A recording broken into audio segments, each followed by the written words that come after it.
Have you been dealing with painful tennis elbow for months and months and it's not getting any better? What if I told you the problem wasn't the tennis elbow and it could be coming from your neck?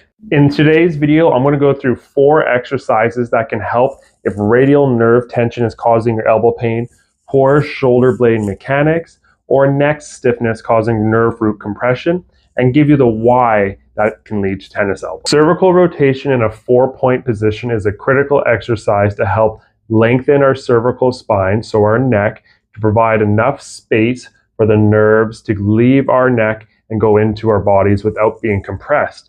We really want to make sure that our chin is not poking forward and that we're tilting it towards our throat, elongating the length of our neck when we're in that 4-point position.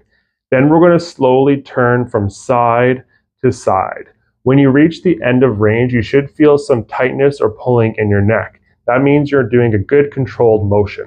Think of going back and forth on a 1-2 count. The nerves that go into our elbow are from the C5 to T1 region of our neck. These nerves leave the spine and travel all the way down to our forearms.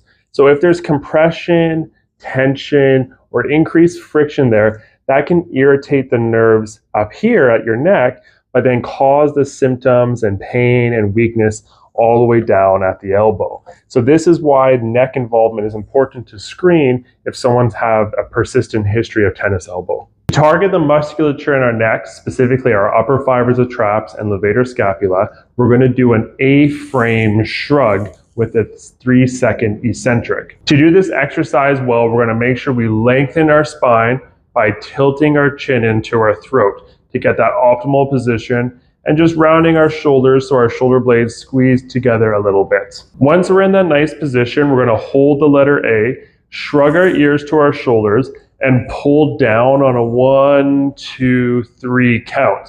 At the bottom, you should be pulling down. Shrug your shoulders to your ears and pull down on a 1, 2, 3 count. Now these muscles are quite strong and you can definitely start to load them up than more than 5 pounds. Or if you're feeling very tense or tight, you can even begin with doing no weights at all. You're going to gently glide the radial nerve that goes from your neck all the way down your forearm by wrapping your fingers around your thumb, bending your palm towards your back, and you're going to bring your arm out to the side. The further you bring your arm away from the body, you should feel increased tightness and tingling, and then bring it back in together to reduce the slack. This helps to glide the nerve.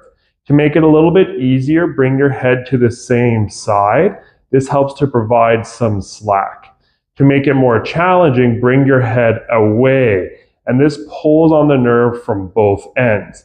I highly recommend to start with this desensitization maneuver, bringing your head towards, progressing to then keeping your head still, and as you get better, bringing your head away from the same side. So you're really progressing on pulling the nerve through all the musculature and all the tunneling that it has to do. Please start easy with this exercise because it is one that can become highly irritable. Of course, we do still need to treat the elbow locally as well. So doing a wrist extension with 1, 2, 3, 4 count lowering down is going to be important because the muscles are deconditioned from that nerve irritation, so we do have to improve their strength as well. You don't need 10 fancy exercises to treat tennis elbow.